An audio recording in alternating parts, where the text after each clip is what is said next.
Hey guys, आज हम आप लोगों को क्लास 12th केमिस्ट्री यानी कक्षा 12 रसायन विज्ञान के महत्वपूर्ण न्यूमेरिकल्स लेकर आया हूँ। गाइस, हम आप सभी को 75 महत्वपूर्ण न्यूमेरिकल्स दे रहे हैं, जिसे आप लोगों को तैयार कर लेना चाहिए, जो आप सभी के बोर्ड एग्जाम को लेकर बहुत ही इंपॉर्टेंट है। और हम सभी न्यूमेरिकल को डेली टॉपिक वाइज कवर करते चल रहे हैं। जैसे पिछले लेक्चर में हम आपको मोलरता और मोललता के क्वेश्चन कराए थे और 2-3 क्वेश्चन आपके होमवर्क के तौर पर भी दिए थे।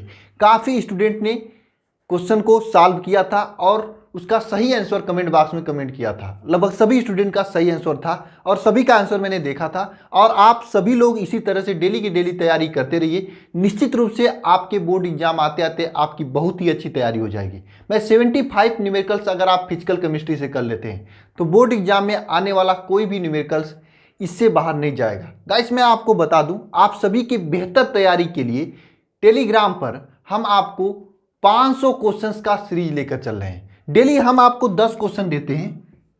ऐसा मैं 50 दिनों तक करने वाला हूं और पूरे 500 क्वेश्चन हो जाएगा। अभी तक हम आपको 70 क्वेश्चन के लगभग में दे चुका हूं।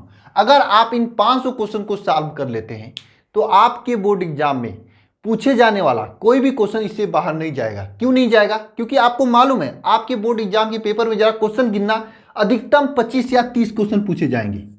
25 या 30 क्वेश्चन, इससे अधिक क्वेश्चन नहीं पूछे जाते हैं बोर्ड एग्जाम में। अगर आप 500 क्वेश्चन कर लेते हो, जिसमें आपके सभी प्रकार के प्रश्न होंगे, न्यूमेरिकल्स भी होंगे, रिएक्शंस भी होंगे, अति लघु उत्तरी भी होंगे, लघु उत्तरी भी होंगे, दीर्घ उत्तरी भी होंगे, बहुविकल्पी प्रश्न भी होंगे, सभी प्रकार के प्रश्न अगर आप 500 कर लेते हो तो इससे बाहर नहीं जाएगा। क्योंकि 25-30 क्वेश्चन तो पूछा जाएगा, इसके लिए आप 500 क्वेश्चन तैयार कर ले हो। और मैं डेली के डेली 10-10 क्वेश्चन करा रहा हूं और बहुत से स्टूडेंट जुड़कर डेली क्वेश्चन को सॉल्व करके मुझे भेजते हैं।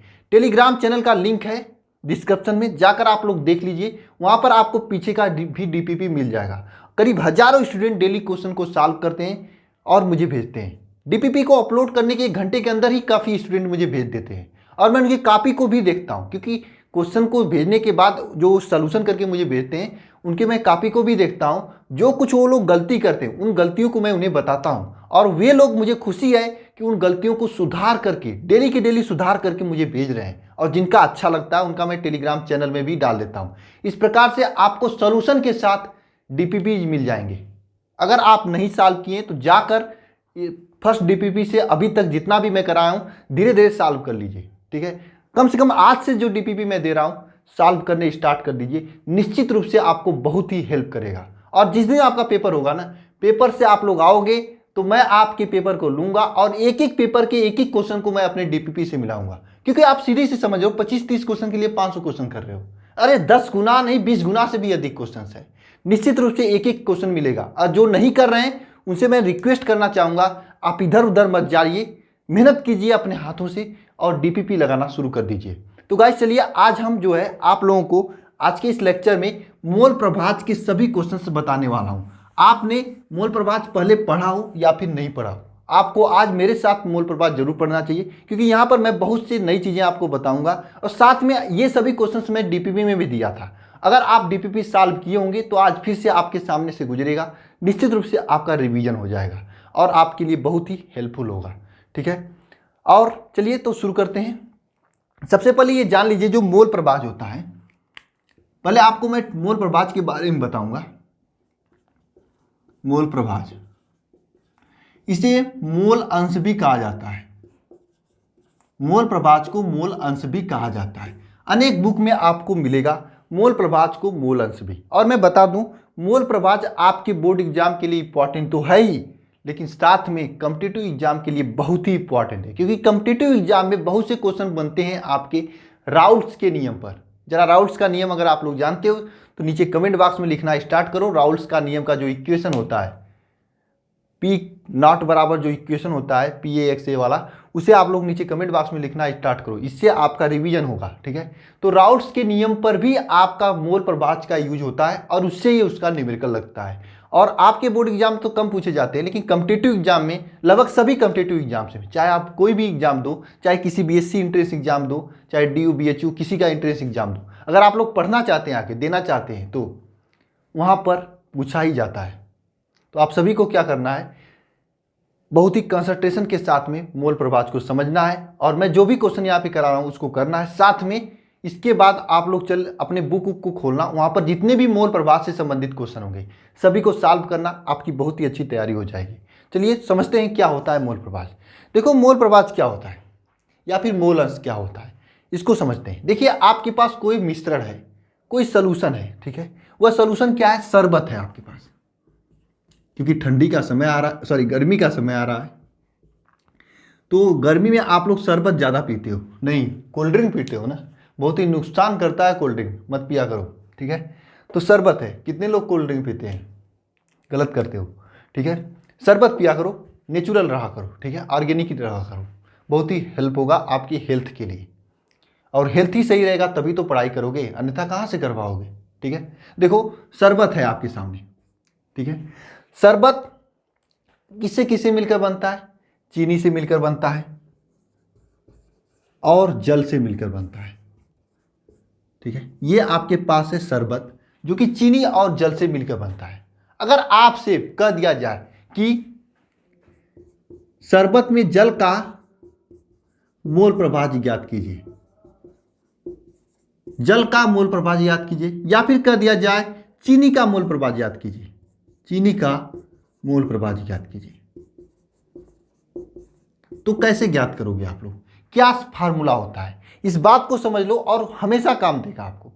और जिसको आ रहा है वो कमेंट बॉक्स में लिखने स्टार्ट कर दे, कमेंट में जितना आप लोग करोगे वो हमेशा के लिए याद हो जाएगा। मानता हूं अभी याद होगा, लेकिन आज के बाद जो 6 महीने बाद, 6 महीने क्या 2-3 महीने बाद जब आपका एग्जाम होगा, कम्पिटेटिव एग्जाम, कोई किसी कम्पिटेटिव एग्जाम में बैठेगा, वहां पर क्वेश्चन पूछेगा, जब फिजिक्स केमिस्ट्री और बायोलॉजी या मैथ एक ही साथ पूछेगा ना, तब भूल जाओगे, तब तो रिवीजन नहीं कर पाओगे। अभी तो आपका मान लो कि केमिस्ट्री का पेपर है तो उसके पीछे 2 दिन या 1 दिन का गैपिंग है, तो आप उसमें रिवीजन करके जाकर दे दोगे। लेकिन जब एक ही साथ तीनों रिवीजन करना होगा ना, तो भूलने लगता है, दिमाग से उतरने लगता है। तब आपको जितना उस क्वेश्चन के प्रति या उस फार्मूले के प्रति जितना आप लोग प्रैक्टिस किए रहोगे उतना ही हेल्प करेगा। तो समझो यहाँ पर कैसे ज्ञात करोगे जल का मोल प्रभाव। देखो जल का मोल प्रभाव ज्ञात करने के लिए सबसे पहले जल के मोलों की संख्या ज्ञात करते हैं, और मैं आपको पहले बता चुका हूं कि मोलों की संख्या कैसे ज्ञात किया जाता है, इसको बताने की जरूरत नहीं है, फिर भी मैं बता दे रहा हूं। देखो मोल ज्ञात करने के लिए कैसे ज्ञात किया जाता है, जिसका भी मोल आपको ज्ञात करना है उसका ऊपर लिखेंगे ग्राम में मात्रा। आपको क्वेश्चन में दिया होगा ग्राम में मात्रा, क्वेश्चन में दिया होगा ग्राम में मात्रा, आप ऊपर लिखोगे, ठीक है। आपको जैसे मान लीजिए जल का ज्ञात करना है, तो मान लीजिए आपके पास 5 ग्राम जल है, ठीक है, ठीक है, तो इसका मोल ज्ञात करना है, तो कैसे ज्ञात करोगे, बात समझो। यहां पर आपके पास ऊपर ग्राम में मात्रा लिखोगे, नीचे जल का अणु भार लिखोगे, अणु भार लिखोगे, तो आपका जल में जल का मोलों की संख्या ज्ञात हो जाएगी। कैसे ज्ञात करोगे, बोलो मेरे साथ सभी लोग। मोलों की संख्या ज्ञात करने के लिए, मोलों की संख्या ज्ञात करने के लिए किसी भी पदार्थ का ऊपर लिखते हैं ग्राम में मात्रा, नीचे लिखते हैं अणु भार। ऊपर लिखते हैं ग्राम में मात्रा, नीचे लिखते हैं अणु भार। जैसे आपको यहाँ पर क्वेश्चन में पूछा गया 5 ग्राम जल का मोलों की संख्या ज्ञात कीजिए, तो ऊपर हम क्या लिखेंगे भाई साहब, ग्राम में मात्रा। अरे ग्राम में मात्रा क्वेश्चन में दिया ही रहेगा, तो यहाँ पर दिया है आपका 5 ग्राम, और नीचे जल के अणु भार। अब जल का अणु भार सर कैसे निकालेंगे, सभी को आता होगा, मुझे मालूम है, कुछ लोगों को बताना जरूरी है क्योंकि वे लोग नहीं पढ़े होते हैं। देखो जल का सूत्र होता है H2O, तो यहाँ पर क्या होता है H का परमाणु भार, ऑक्सीजन का, इससे गुणा करेंगे तो आपका जल के मोड़ों की संख्या याद मतलब प्राप्त हो जाती है। और जल का जैसे H का भार कितना होता है 1 होता है, और इसमें दो कितने H हैं, 2 H हैं, और ऑक्सीजन का कितना होता है 16 होता है। इस तरह से 18 आपका क्या हो गया अणु भार, ये जल का अणु भार है। तो 5 में 18 का आप भार दे दोगे तो ये मोलों की संख्या ज्ञात हो जाएगी। किसकी संख्या ज्ञात हो जाएगी, बोलो मोलों की संख्या ज्ञात हो जाएगी। मोलों की संख्या ज्ञात करने के लिए क्या करते हैं, ग्राम में भार बटे अणु भार, ठीक है। तो हम क्या करते हैं, मोल प्रभाव ज्ञात करने के लिए, हम तो मोल प्रभाव पे थे ना, मोल प्रभाव ज्ञात करने के लिए हम लोग क्या करेंगे, किसी भी मिश्रण में मोल प्रभाव ज्ञात करने के लिए क्या करते हैं, ऊपर लिखते हैं जिसका भी ज्ञात करना हो। जैसे मान लीजिए यहां पर आपको जल का ज्ञात करना है, तो ऊपर क्या लिखेंगे यन जल, यन जल का मतलब जल के मोलों की संख्या। नीचे क्या लिखेंगे यन जल प्लस यन चीनी, बात समझ में आई आपको? ऊपर जल के मोलों की संख्या जिसका भी ज्ञात करना होगा उसको ऊपर लिखते हैं, नीचे जल और चीनी दोनों का जोड़कर लिख सकते हैं। ऊपर समझना, यहां पर समझना फिर से। अगर आपको चीनी का पूछ दे तो आप बोलिए जरा, चीनी का पूछेगा तो क्या करोगे? जरा सोचो आप लोग क्या करोगे? सही सोचा आपने।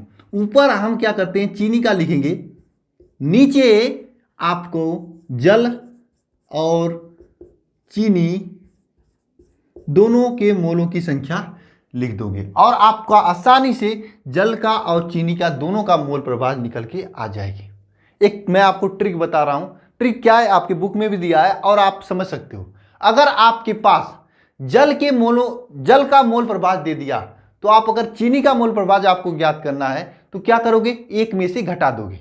मान लीजिए आपके पास जल का मोल प्रभाव दे दिया 3/4, ये जल का मोल प्रभाव दे दिया। अगर आपसे पूछ दिया कि चीनी का मोल प्रभाव बताओ तो आप क्या करोगे? ये जल का मोल प्रभाव है तो चीनी का निकालने के लिए 1 - 3/4 कर दोगे। ठीक है, 1 - 3/4 कर दोगे, ये चीनी का आ जाएगा तो 1/4 हो जाएगा। सर ऐसा क्यों होता है मुझे जरा बताओ। ठीक है, मैं बता रहा हूं आप लोगों को। ठीक है, जरा समझो इसको। अगर आपको जल का मोल प्रभाव ज्ञात करना होता तो इसे लिखते हैं x जल।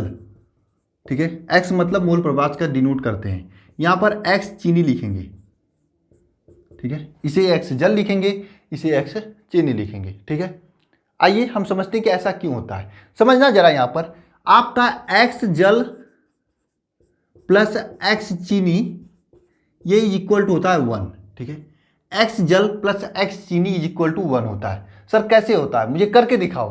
कुछ लोग कहेंगे ना, तो यहां पे देखो x जल का मान ये है, n जल बटे n जल प्लस n चीनी, ये है x जल का मान। ठीक है, प्लस यहां पर समझो ये x चीनी का मान ये है, क्या है? n चीनी बटे n जल प्लस n चीनी, यही है ना। अब इसे आपको जोड़ना है, जोड़ो। देखो नीचे हर समान है सबका, नीचे डिनोमिनेटर कहा जाता है इसको, तो इसका हर समान है नीचे का, ऊपर का अंश जो है इसको साथ में लिख देंगे यानी जोड़ देंगे। n जल प्लस n चीनी अपान n जल प्लस n चीनी, जोड़ो इनको। देखो ऊपर और नीचे दोनों सेम है तो ये दोनों कट जाएंगे, इज इक्वल टू 1 हो जाएगा। तो आप लोग क्या समझे यहाँ पर कि अगर मोल प्रभाव बने हैं तो उन दोनों का योग 1 होता है, जिसमें से एक को आपका पूछ लिया गया तो दूसरा आप इजीली निकाल लोगे, उसे निकालने की जरूरत नहीं होती। 1 में से घटा दो। अगर आपको चीनी मिल गया तो 1 में से घटाओगे तो जल मिल जाएगा, अगर जल मिल गया 1 में से घटाओगे तो चीनी मिल जाएगा। बोलो यहां तक समझ में आया आप लोगों को? कोई दिक्कत तो नहीं होनी चाहिए मुझे लग रहा है। तो आइए क्वेश्चन देखते हैं, अगर समझ में आया तो क्वेश्चन कीजिए आप लोग। ठीक है, क्वेश्चन आपसे मैं पूछ रहा हूं, ठीक है, इसको मैं रब करने जा रहा हूं इसलिए आप लोग लिख लो इसे। ठीक है, आज मोल प्रभाव में बता रहा हूं तो मोल प्रभाव के जितने भी क्वेश्चन आपकी किताब में दिए हैं सभी क्वेश्चन से आप लोग सॉल्व करोगे, ये मुझे प्रॉमिस करो मुझसे। ठीक है, वादा करो हमसे। आप लोग थोड़ा अपने से भी किताब वगैरह खोलेंगे, कितना मैं क्वेश्चन यहाँ पे करा सकता हूँ। चलो एक क्वेश्चन मैं कराने जा रहा हूँ आप लोगों को, उसके बाद ऊपर का क्वेश्चन देखेंगे। ऊपर का क्वेश्चन बहुत ही अच्छे क्वेश्चन हैं और आपके बोर्ड एग्जाम में ऐसे ही क्वेश्चन पूछे जाते हैं मोल प्रभाव से। मैं आपसे एक क्वेश्चन पूछ रहा हूँ कि 90 ग्राम जल में 1.8 ग्राम, क्वेश्चन को लिखते हैं। क्वेश्चन क्या है लिखो आप लोग, 90 ग्राम जल में 1.8 ग्राम, 90 ग्राम जल में 1.8 ग्राम ग्लूकोज घुला है। ठीक है, ग्लूकोज घुला है। ठीक है, तो आपको क्या करना है यहां पर ग्लूकोज का, ठीक है, ग्लूकोज का मोल प्रभाव ज्ञात करना है। ग्लूकोज का मोल प्रभाव ज्ञात करना है, ज्ञात करना है। बोलिए कर लोगे आप लोग, कर लोगे कि नहीं कर लोगे? देखिए क्वेश्चन को समझते हैं। 90 ग्राम जल में 1.8 ग्राम ग्लूकोज घुला है। सबसे पहला काम मोलों की संख्या ज्ञात करेंगे, और मुझे लग रहा है कि आप लोगों को मोलों की संख्या ज्ञात करना एक खेल हो गया है, आसानी से आप लोग निकाल लोगे अगर आप मोलरता से मोलों की संख्या ज्ञात कर रहे हो तो। कैसे ज्ञात करेंगे मोलों की संख्या? देखो यहाँ पे जल का कितना मात्रा दिया है, आपको मैंने बताया था NH2O या फिर N जल, यानी N जल लिखते हैं यहाँ पर, नहीं तो कुछ लोग कहेंगे सर H2O कहाँ पे दिया है, जल। N जल मतलब जल के मोलों की संख्या। कैसे ज्ञात करेंगे? ऊपर W जल हो जाएगा, नीचे M जल हो जाएगा। W जल का मतलब ऊपर जो है आपके जल के ग्राम में मात्रा, M जल का मतलब नीचे जल का मोलो, जल के अणु भार, ठीक है, जल का अणु भार। आइए देखते हैं ऊपर जल का ग्राम में मात्रा कितना हो जाएगा 90, नीचे जल का अणु भार, जल का अणु भार कैसे निकालेंगे? आपको मालूम है जल का सूत्र H2O होता है और H का कितना होता है 1 होता है। कितने अणु यहाँ पर 2 H हैं, ठीक है, 2 × 1 हो जाएगा, प्लस ऑक्सीजन देखिए यहाँ पर क्या है 1 ऑक्सीजन है। ऑक्सीजन का कितना अणु भार होता है 16 होता है, ठीक है, जोड़ेंगे तो 18 हो जाएगा, तो यहाँ पर 18 से भाग दे देंगे तो कितना आ जाएगा 5 मोल आ जाएगा। ठीक है भाई साहब, जल के मोलों की संख्या 5 मोल आ गया। अब हम क्या करते हैं N ग्लूकोज निकालते हैं। किसका? N glucose. कैसे निकालेंगे N ग्लूकोज? आइए देखते हैं। 1.8 ग्राम ग्लूकोज है तो ऊपर क्या करेंगे W आपका ग्लूकोज हो जाएगा, यानी ग्लूकोज की मात्रा हो जाएगा, नीचे क्या करूँगा M ग्लूकोज हो जाएगा, यानी यहाँ पर नीचे ग्लूकोज का अणु भार हो जाएगा। ठीक है, ऊपर ग्लूकोज की मात्रा कितना दिया है यहाँ पर क्वेश्चन में 1.8 ग्राम दिया है, 1.8 ग्राम। नीचे क्या है आपका ग्लूकोज का अणु भार। कुछ लोग कहेंगे सर ग्लूकोज का सूत्र ही क्या होता है, आप अणु भार ज्ञात करा रहे हो। मैं आपको बता रहा हूँ ग्लूकोज का सूत्र को मारो गोली, 2-4 यौगिक हैं, अभी आप लोग वीडियो लेक्चर खत्म होने के बाद क्या करना है उनका अणु भार ज्ञात कर लेना है। याद कर लोगे तो आपको कॉम्पिटिटिव एग्जाम में हेल्प मिलेंगे। आप लोगों को कॉम्पिटिटिव एग्जाम देना है ना, इसके बाद आपको कुछ बनना है कि नहीं? अगर बनना है तो कुछ याद करना पड़ेगा समय बचाने के लिए। जैसे ग्लूकोज का 180 होता है, H2SO4 का अधिकांश पूछता तो H2SO4 का कितना होता है, H2SO4 का 98 होता है शायद, ग्लूकोज का आपका होता है 180 होता है। तो आपको क्या करना है ग्लूकोज का नीचे 180 अणु भार लिख देना है, और 18 का क्या होता, सॉरी ये जल का 18 होता है, 18 होता है। आपको मालूम है जल अधिकांश जगह पर लिया जाएगा। ठीक है, NaOH का कितना होता है, कुछ लोग NaOH का भी मुझे बता दो जरा, NaOH का कितना होता है, NaOH का कितना होता है, NaOH का आपका होता है अणु भार 40 होता है शायद। ठीक है, NaOH का अणु भार 40 होता है ना, NaOH का अणु भार 40 होता है। ठीक है, 40 होता है NaOH, गलत हो सकता है भाई, 40 कितना 23 16 प्लस 1, हाँ ये 40 होगा, NaOH का 40 होता है। आप इन सभी का अणु भार ज्ञात कर लो, यहाँ पे ग्लूकोज। ठीक है, चीनी का कितना होता है, चीनी का सीधे याद किए रहोगे तो आपको निकालना आसान होगा। बोर्ड एग्जाम हो चाहे कॉम्पिटिटिव एग्जाम हो, समय का बहुत ही महत्व होता है। ठीक है, चीनी का याद कर लो, चीनी का कितना होता है 342 होता है। 4 आज हम आपको बता रहे हैं, सभी लोग क्या करना इन चारों को लिख लेना। देखो एक ऐसा संस्था है, एक ऐसा इंस्टीट्यूट है जो आपको हमेशा साथ देगा। अभी आपको बोर्ड एग्जाम की तैयारी करा रहे हैं, इसके बाद मैं आपको कॉम्पिटिटिव एग्जाम की भी तैयारी कराने का प्लान बना रहा हूँ। ठीक है, तो इसे भी लिख लेना आप लोग, तो मुझे हेल्प मिलेगी उस समय। जो नए आएंगे उनसे तो आप आगे ही रहोगे। H2SO4 का 98, ग्लूकोज का 180, चीनी का 342 और NaOH का 40। ये इतना तो याद कर लेना कम से कम, NaOH का 40। ठीक है, इतना तो आप लोग तैयार कर लेना है ना। तो यहाँ पर आप इसका कितना मोल हो जाएगा जरा सोचो। देखिए ऊपर यहाँ पे 10 मोल है, एक शून्य सॉरी 1.8 है, तो आपको मालूम है दशमलव को हटाने के लिए नीचे एक शून्य बढ़ाना पड़ता है।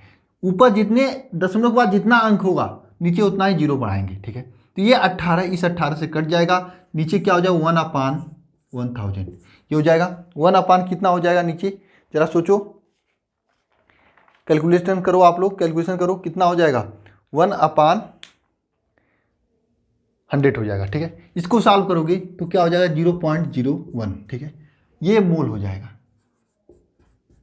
ये क्या हो जाएगा, मोल हो जाएगा। अब आपको क्या किसका ज्ञात करना है, ग्लूकोज का ज्ञात करना है। तो ग्लूकोज को ज्ञात करने के लिए आप क्या लिखोगे, ग्लूकोज के मोलों की संख्या ऊपर लिखोगे जो कि क्या है 0। आप यहां पर लिखना x glucose, x glucose. X glucose का मतलब ग्लूकोज का मोल प्रभाज ज्ञात करना है। ग्लूकोज का मोल प्रभाज ज्ञात करने के लिए एन ग्लूकोज होगा, मतलब ग्लूकोज के मोल ऊपर होंगे, नीचे एन ग्लूकोज प्लस NH2O ये लिखेंगे, NH2O, ठीक है। अब आइए लिखते हैं ऊपर, ग्लूकोज के मोल कितना है 0.01 अपान जल के मोल क्या है आपके, समझो यहाँ पे 5 मोल है प्लस 0.01। ये आप सॉल्व कर लोगे तो ग्लूकोज के मोल आ जाएंगे, क्या आएंगे 0.01 अपान 5.0.01, ठीक है, ये आएंगे। इसको सॉल्व कर लेना आप लोग अच्छे से और आपका आंसर आ जाएगा, ठीक है। ये देखो ऊपर और नीचे दोनों का एक ही 2 अंक पे दशमलव, तो ये दशमलव खत्म हो जाएगा, इसे सॉल्व कर लेना। अगर आपसे यहाँ पे जल का पूछे तो इसे 1 में से घटा देना, जल का निकल जाएगा। इस तरह से मोलों की संख्या ज्ञात की जाती है, सॉरी मोल प्रभाज ज्ञात की जाती है। और मोल प्रभाज आप लोगों को निकालने के लिए काफ़ी ज़रूरी है, मतलब इम्पॉर्टेंट है। मैं आपको एक क्वेश्चन बता रहा हूँ, क्वेश्चन जो कि राउट्स के नियम पर आधारित है। किसके नियम पर आधारित है, राउट्स के नियम पर आधारित है। और मैं ये क्वेश्चन इसलिए बता रहा हूँ, जो स्टूडेंट्स पढ़ना चाहते हैं तो इस क्वेश्चन को ध्यान दे लेना, ठीक है। जो नहीं पढ़ना चाहते हैं थोड़ा सा स्किप कर देना वीडियो, जो मैं इस क्वेश्चन को बताऊंगा जो कि इंपॉर्टेंट है आपके बोर्ड एग्जाम को लिए, उसको देख लेना, ठीक है। बता दूं क्योंकि ये लगे हाथ अगर आपकी थोड़ी सी और ज़्यादा तैयारी हो जाएगी तो अच्छी है, क्योंकि इसके बाद आप लोगों को कॉम्पिटिटिव एग्जाम देना ही है ना, तो कुछ बनना है तो कुछ अभी से थोड़ा मोड़ा पढ़ाई करते रहो, ठीक है। इसके बाद फिर हम लोग कराएंगे तैयारी अच्छे से। एक क्वेश्चन है आपका जो कि राउल्ट्स के नियम पर आधारित है, करा दें या फिर नहीं कराएं, जाने दो, नहीं कराएंगे, नहीं कराएंगे, जाने दो, ठीक है। इस क्वेश्चन को देखते हैं, इस क्वेश्चन को देखते हैं। क्वेश्चन नंबर 1 क्या है, जल में एथिल अल्कोहल का एक विलयन भारानुसार 46% है, यानी 46% है। विलयन में एथिल अल्कोहल तथा जल के मोल प्रभाज की गणना कीजिए। एक बात सुनिए जरा, ये हमको लग रहा है शराबी आदमी है। कौन सा आदमी है, शराबी आदमी है। कैसे शराबी आदमी है सर, कैसे पता, क्योंकि एथिल अल्कोहल का यूज कर रहा है। एथिल अल्कोहल और जल मिलाकर शराबी आदमी ही तो पीते हैं। तो यहाँ पर इनका समस्या ये है कि इनको मुझे मोल के प्रभाज पूछे, ठीक है, एथिल अल्कोहल और जल का दोनों। तो सबसे पहले हम लोग क्या करते हैं, परसेंट दिया है यहाँ पर, जल के मोलों की, सॉरी जल का यहाँ पर परसेंट दिया है। यहाँ पर किसका परसेंट दिया है, जल में एथिल अल्कोहल 46% है, यानी जल आपका 100% है तो एथिल अल्कोहल कितने हैं, एथिल अल्कोहल को हम C2H5OH लिख रहे हैं, ठीक है। ये कितनी है 46% है, यानी कि 100% में से 46% आपका एथिल अल्कोहल है, तो जल कितना हो जाएगा 100 माइनस 46। वैसे जल आपको मालूम है शराब या जो बनता है उसमें जल की मात्रा अधिक ही रखते हैं, कम रखेंगे तो समस्या हो जाएगी ना, आप समझ सकते हो। अगर जल कम है, मान लो अगर एक जो आता है आधा पौना, क्या कहा जाता है उसको, उसमें लेकर 2 बूंद जल डाले या फिर एक ढप्पन जल डाले, उसे पी गए तो पता नहीं सुबह उठ पाओगे कि नहीं उठोगे, सोए रह जाओगे और सोए हुए चले जाओगे ऊपर, ठीक है, 7वें आसमान में, क्या पता। लेकिन कुछ लोग ऐसे होते हैं उसे भी पचा लेते हैं, खैर उनकी बात नहीं करेंगे हम लोग। यहाँ पर क्वेश्चन पे आते हैं। देखो जल में C2H5OH कितना दिया है 46% दिया है, और जहाँ पर भी परसेंट की बात होती है अभी से समझ लो 100 की बात होती है, यानी अगर 46% C2H5OH है तो आपके जल की मात्रा क्या होगा, 100 में से घटाएंगे तो कितना आएगा 44%, नहीं 40 नहीं 54%, 54%, ठीक है, ठीक है 54%, ठीक है 54% आपका जल है। यानी अगर 46% आपका C2H5OH है तो 54% क्या है आपका, यानी 54% आपका जल है। अब मोलों की संख्या ज्ञात करते हैं, आसानी से याद हो जाएगा। देखिए NH2O यानी जल के मोलों की संख्या ज्ञात करने के लिए हम डायरेक्ट लिखेंगे कि ऊपर क्या होगा, जल के अणु, जल का जो ग्राम में भार है वो लिखेंगे, यानी 54 लिखेंगे। नीचे जल के जो है अणु भार लिखेंगे, आपको मालूम है जल का अणुभार कितना होता है? 18 होता है, हमने पिछली बार निकाला था, आपको याद भी हो गया होगा। और ऊपर इसकी मात्रा कितना दिया है? 54 दिया है। तो कितना हो जाएगा, इसके मोलों की संख्या कितना हो जाएगा, जरा मुझे बताओ, आप लोग सॉल्व करके बताओ मुझे। मेरा तो कैलकुलेशन बहुत वीक है, वीक नहीं है, आप लोग भी कुछ सॉल्व करो भाई, ठीक है। कितना इसकी मात्रा हो जाएगा? इसकी मात्रा कितना हो जाएगा? 18 या 54, 3 मोल, ठीक है। अब बात समझते हैं यहाँ पर C2H5OH का, NC2H5OH, इसकी मात्रा देखते हैं। तो C2H5OH का ग्राम में भार, नीचे MC2H5OH, ठीक है। ग्राम में भार C2H5OH का कितना है? 46 है। और अणु भार कितना होगा, आइए देखते हैं। C2H5OH यही है ना, C2H5OH, इसी का अणुभार आपको ज्ञात करना है ना। तो आइए करते हैं सॉल्व। देखिए कार्बन का कितना होता है? 12 होता है। तो 2 कार्बन है, इसलिए 2 गुणे 12 हो जाएगा। प्लस हाइड्रोजन का 1 होता है, आपको मालूम है, 1 गुणे 5 हो जाएगा, ठीक है। प्लस ऑक्सीजन का कितना होता है? 16 होता है, प्लस 1। इसे सॉल्व करोगे तो कितना हो जाएगा? 12 दूनी 24, 5 29, 31 6 46, 46, ठीक है। तो इसके अणुभार कितना हो जाएगा? 46 हो जाएगा।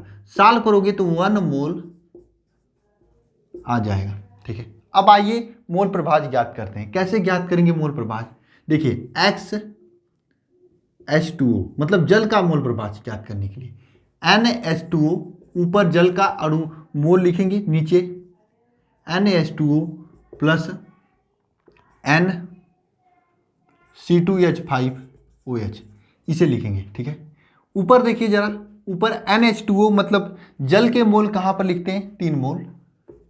नीचे दोनों का लिखेंगे 3 + 1, ठीक है, 3 + 1, तो क्या हो जाएगा? 3/4।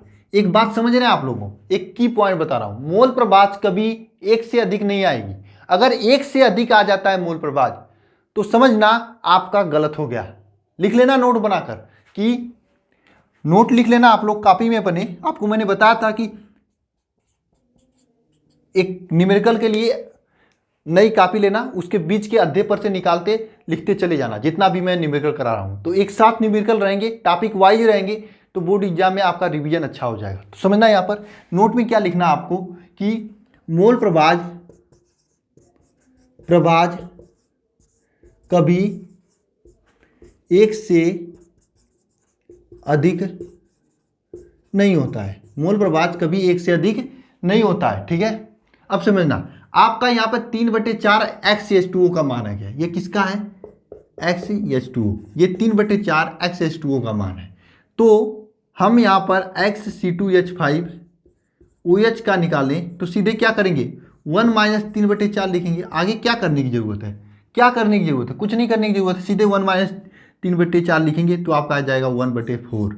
ये आपका आ जाएगा XC2H5OH का मान, ठीक है। मैं पहला क्वेश्चन बताया था, तो वह अगर आपसे सीधे सीधे पूछेगा। दूसरा क्वेश्चन मैंने बताया, यहाँ पर अगर परसेंटेज दे गया तो आपको ऐसे सॉल्व करना है, परसेंटेज और वो पहले क्वेश्चन। इसके अलावा आपके बोर्ड एग्जाम में कोई भी क्वेश्चन नहीं बनेगा। परसेंटेज के अलावा क्या बन सकता है? सिंपल बनेगा या फिर परसेंटेज वाला बनेगा। परसेंटेज वाला आपको मैं बता दिया। यहाँ पर एक क्वेश्चन है, देखो यहाँ पर, भारानुसार ग्रीष्मलाल 25% ग्रीष्मलाल के 1 विलियन में ग्रीष्मलाल का आपका मूल अंश ज्ञात करना है। बस सेम ऐसे ही करना है। इसका आंसर आप लोग कमेंट बॉक्स में कमेंट कर देना। लेकिन मैं ग्रीष्मलाल का जो सूत्र होता है, क्या होता है? C3H8O3, ठीक है, ये ग्रीष्मलाल का सूत्र होता है, ठीक है। तो आप इस ग्रीष्मलाल का सूत्र ले लेना। यहाँ से आप लोग ग्रीष्मलाल का अणुभार भी ज्ञात कर लेना, ठीक है। ग्रीष्मलाल का अणुभार ज्ञात कर लेना इससे, ठीक है। तो आप आसानी से इसे सॉल्व कर सकते हो, ठीक है, कर सकते हो ना ये वाला क्वेश्चन, क्योंकि 25% ग्रीष्मकाल है का 1 बिलियन है, तो उसमें आप समझ लो 25% ग्रीष्मकाल, तो अन्य बिलियन कितना होगा? आपको 100 में से उसे घटा देना होगा, कम कर देना होगा, ये हुआ ना। अन्य बिलियन का 100 में से उसे कम कर दोगे, घटा दोगे, ठीक है, और आप आसानी से ज्ञात कर लोगे, ठीक है। तो चलते हैं नेक्स्ट क्वेश्चन की ओर, कि एक दो क्वेश्चन और करा दें कि नेक्स्ट वीडियो में मिलेंगे।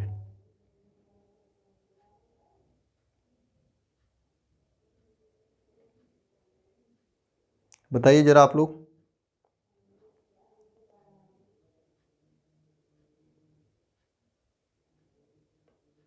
ठीक है, क्वेश्चन ईजी है, कर लेना आप लोग। इसका आंसर कमेंट बॉक्स में कमेंट कर देना। इंपॉर्टेंट क्वेश्चन है, शायद बहुत ही महत्वपूर्ण अच्छा क्वेश्चन है आपके बोर्ड एग्जाम को लेकर।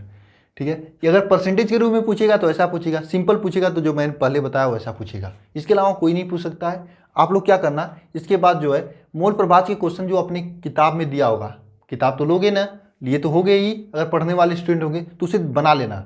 2-4-10 मिनट और लगेंगे।